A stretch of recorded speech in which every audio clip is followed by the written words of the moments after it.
श्रीलक्ष्मी श्रीमहालक्ष्मी क्षीरसागर कन्यका उत्तिष्ठ हरिसम्प्रीते भक्तानां भाग्यदायिनी। श्रीलक्ष्मी श्रीमहालक्ष्मी क्षीरसागर कन्यका उत्तिष्ठ हरिसम्प्रीते भक्तानां भाग्यदायिनी।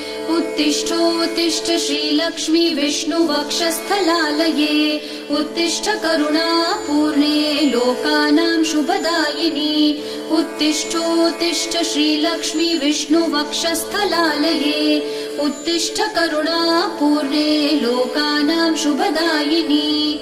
श्रीपद्ममध्यवसिते वरपद्मनेत्रे श्रीपद्महस्तचिरपूजित पद्मपादे श्रीपद्मजात जननी शुभपद्मवक्त्रे श्रीलक्ष्मी भक्तवरदे तव सुप्रभातम्।